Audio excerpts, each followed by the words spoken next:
Good morning, everyone.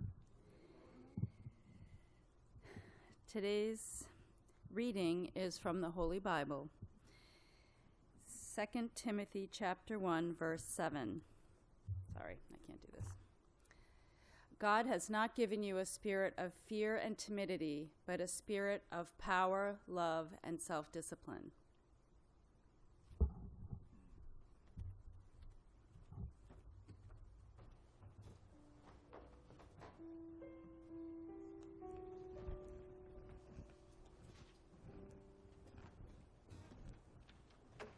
Hi, Adam.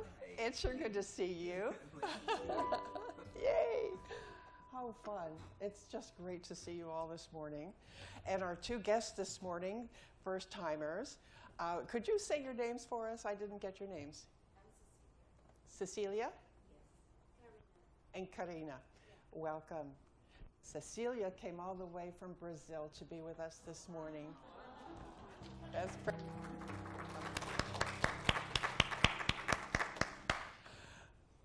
I'm glad you're here. She said she was looking for unity, so yay, unity is worldwide. That's so great. That's so great.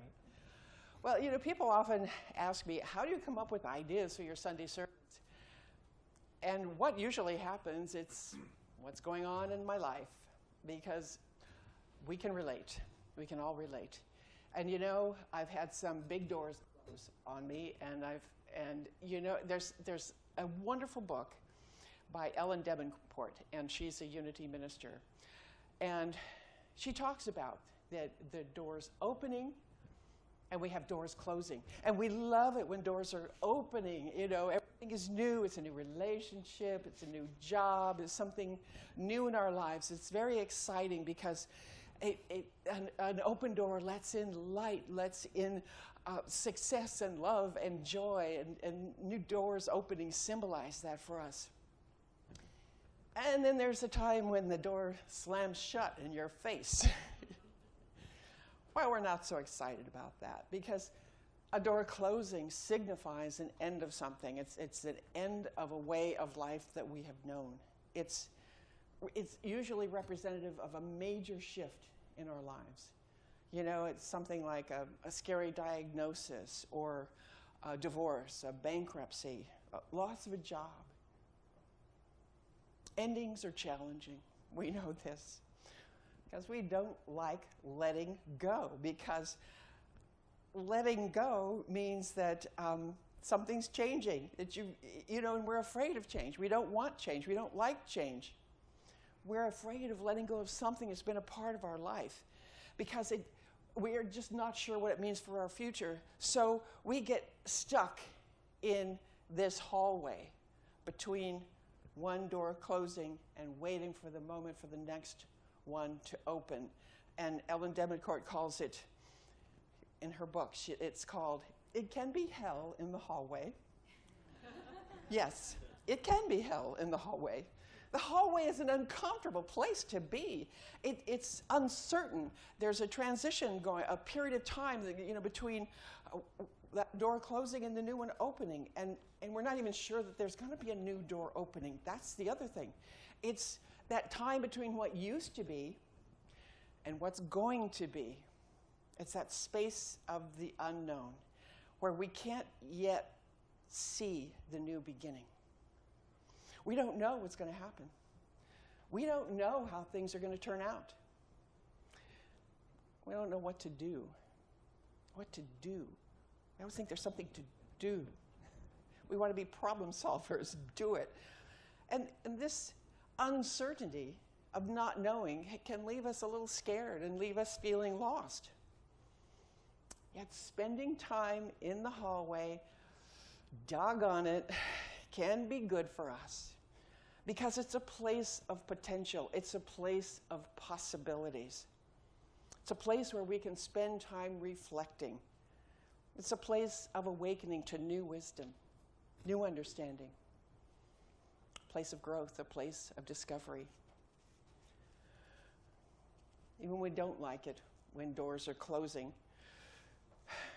we know that in order for other better doors to open, some doors need to be closed. Some doors need to close. It doesn't have to be hell in the hallway.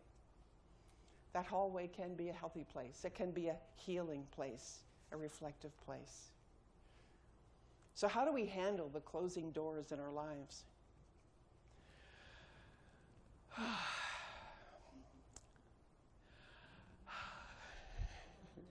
Yes, we take a breath. We try not to react.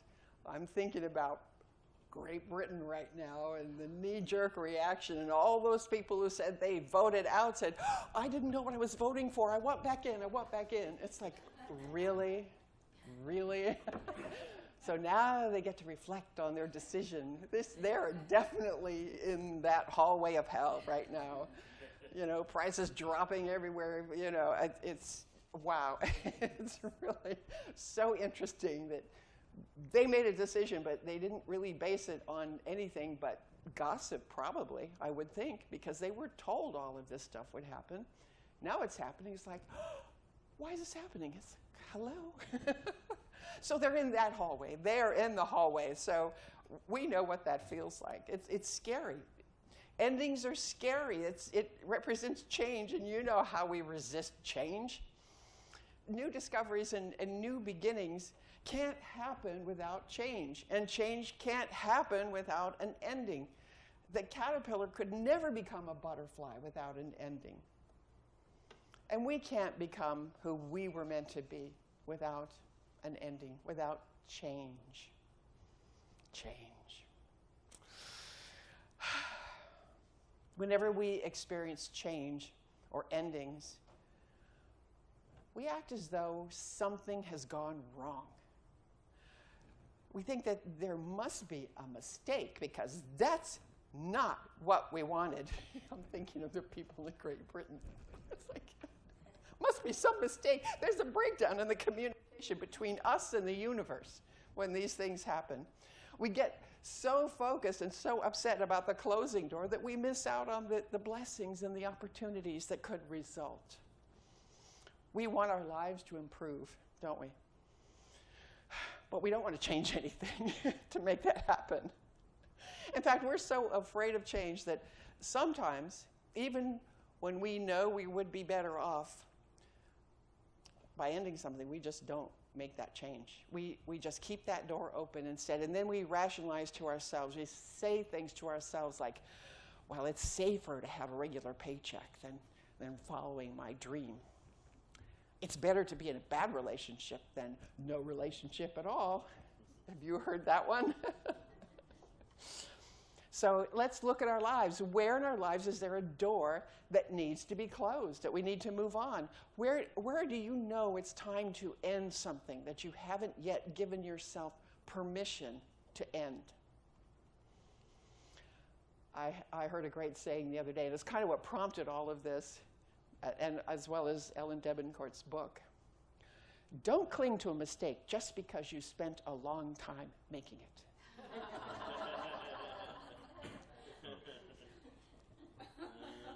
Yeah.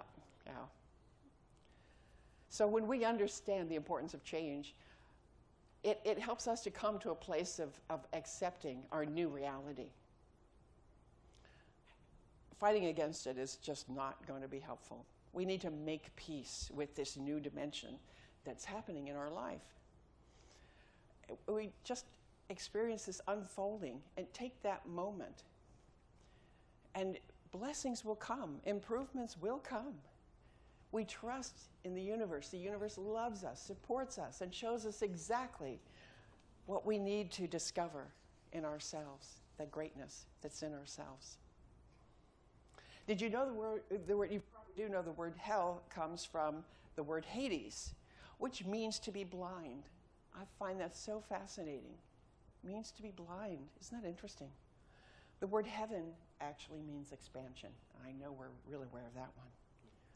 So the hallway doesn't have to be this dark place where we're blind and where we have lost our way. The hallway can be an open space. It can be a healing place. We can expand our consciousness and our faith and expand the possibilities for an abundant life.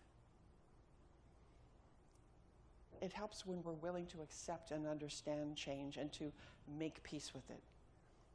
Let go of our need to control. Let go of our need to control.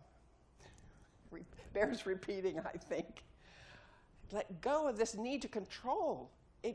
We just must trust that everything will be all right, because it usually is. I think it was Lincoln who said 85% of the things we worry about never happen. So letting go of this control is essential. It's essential to expanding, living a more productive and abundant life.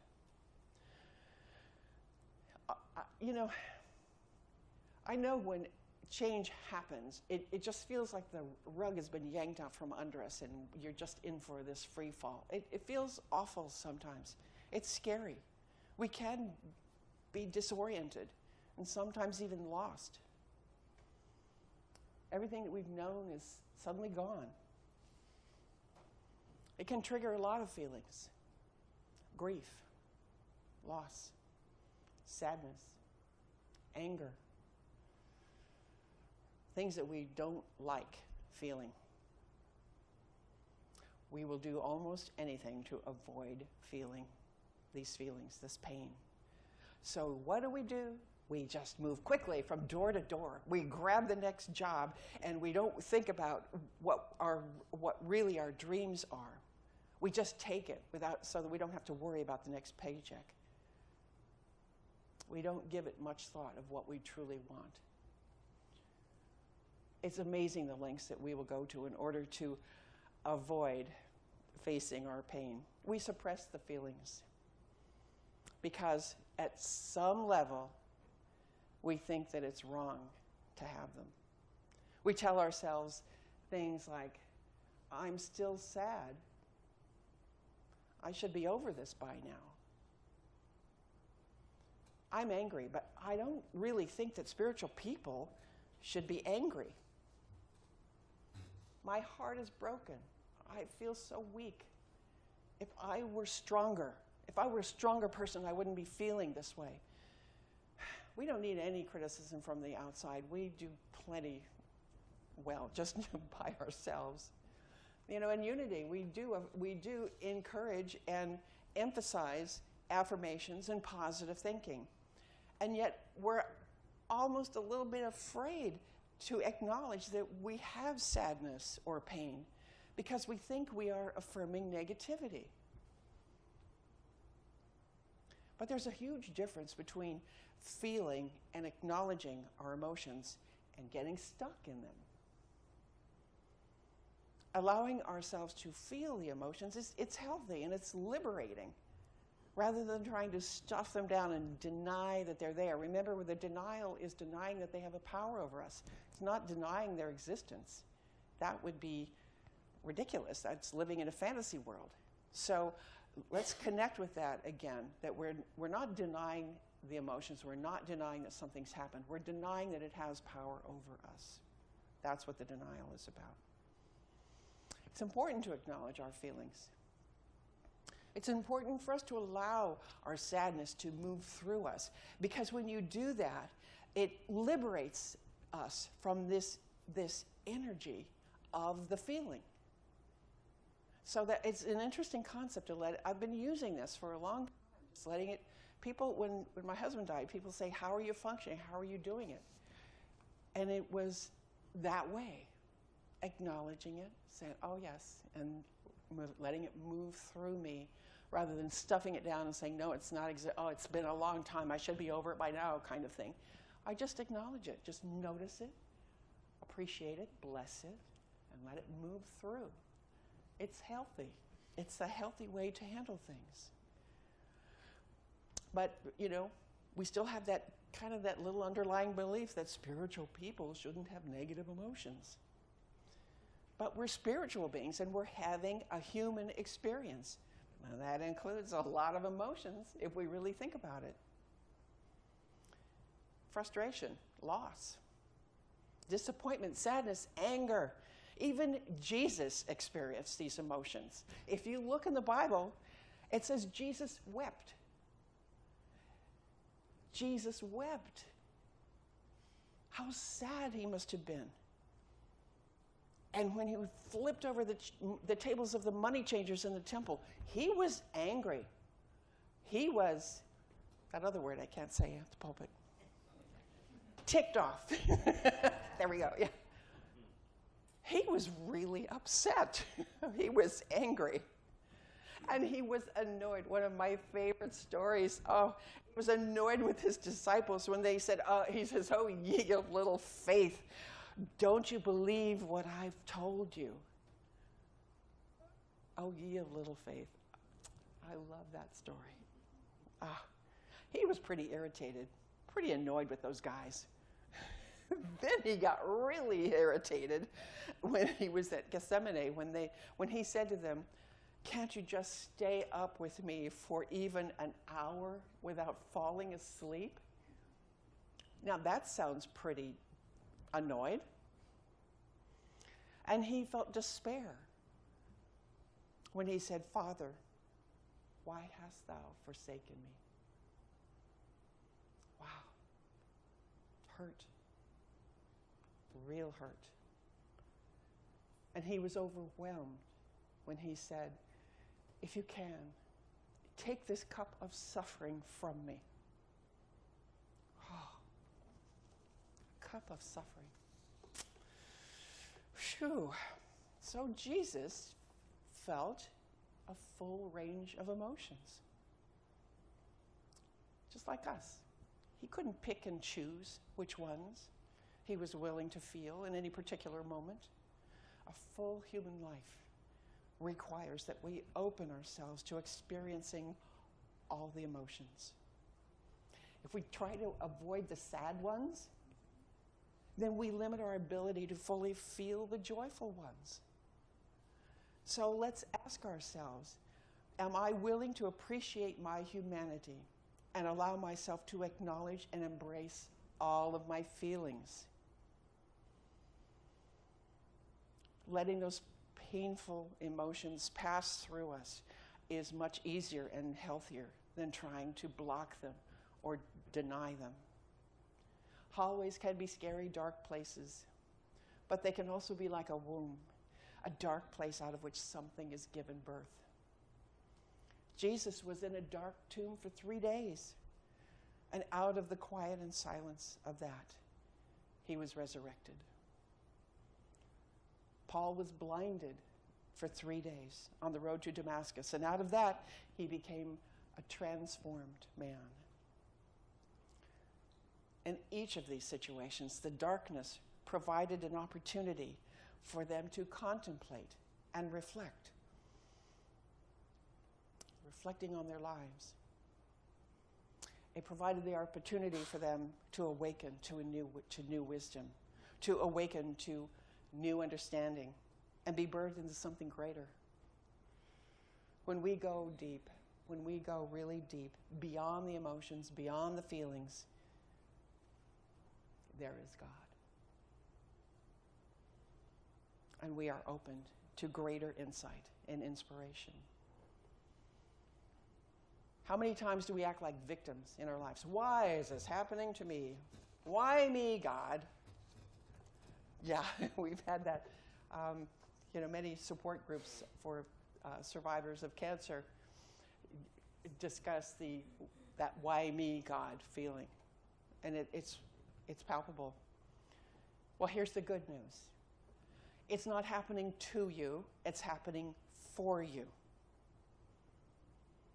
There's a Persian mystical poet, Hafez, and he said, "The place where you are right now, God circled on a map for you." 14th century, he said that. Wow. We are right where we are supposed to be. We're not victims. We are powerful spiritual beings. We have unlimited spiritual powers. And we have unlimited resources. We have the ability to choose our path. We just need to ask ourselves, how am I going to show up in the hallway? Because we are not weak. We are not timid. God has not given you a spirit of fear and timidity, but a spirit of power, love, and self-discipline. Life is not happening to you, it's happening for you. The Apostle Paul said, "Count it all joy when you face trials of any kind, for you know that the testing of your faith produces endurance. And when you let endurance have its full effect, you will be whole, complete, and lacking nothing." This is true. We claim the benefits and the greatness we can get out of enduring the hallway. It doesn't have to be hell. When our lives are shaken up, it's time for us to wake up. It's really a wake-up call for us to examine our lives and think a little more deeply about how we are living. How are we showing up in life? Is there something great inside of us that wants to be expressed? Is there something that we need to learn, something to discover, something to share?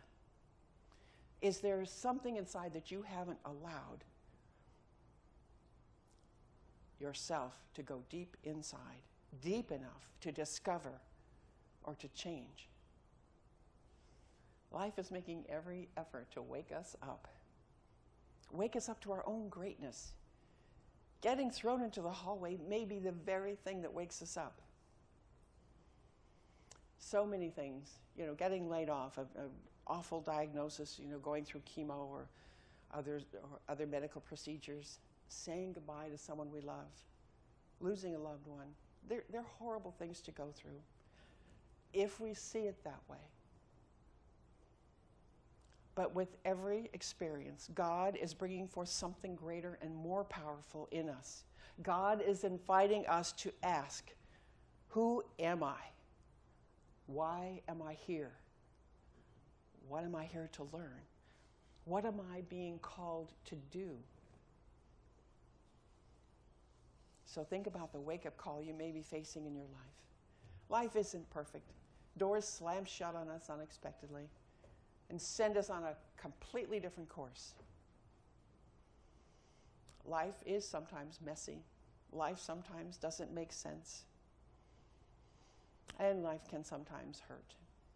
But when doors close in our lives, it's important to take time when we're in that hallway to understand the importance of change and to make peace with it.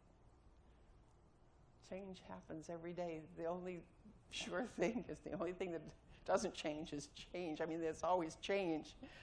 So trust that everything is working for our highest and best. Are we really trusting that? It's important to embrace our humanity and allow ourselves to feel everything that life throws at us in a way so that it will pass through us and provide us with insight and information so that we can transform. Trust in the slow work of God.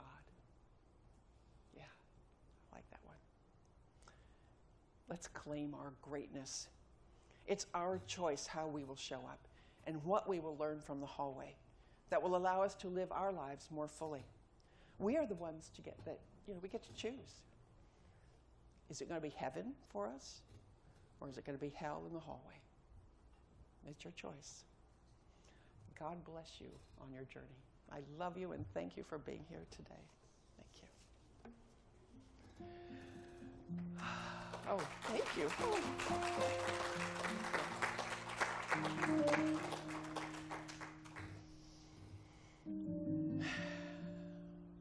We're going to take a moment and just have a little gentle meditation as we move through our day.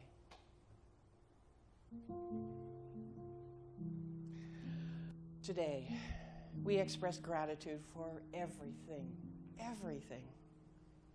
Let's release all of our worries and open ourselves to receive infinite wisdom, strength, inspiration, and unconditional love. Let's welcome the challenges before us because we know that they are meant for our highest and best good. Let's embrace the trials and tribulations in our lives because they will make us stronger, they will make us wiser, and they will open our life to greater possibilities. we place absolute trust in God. And we continuously move forward toward a greater way of life. Let's be wholly and completely receptive to divine wisdom and guidance, working in and through us right here, right now. We are that spot on the map. God made the circle for us, and we are right where we should be. And we know that with God, all things are possible. And we are truly grateful for all the blessings in our lives right now. And for this truth we say, thank you, God. Thank you, God. Thank you, God. And so it is. Amen. Our Father, who art in heaven, hallowed be thy name. Thy kingdom come, thy will be done on earth as it is in heaven. Give us this day our daily bread, and forgive us our debts as we forgive our debtors. And leave us not in temptation, but deliver us from evil. For thine is the kingdom and the power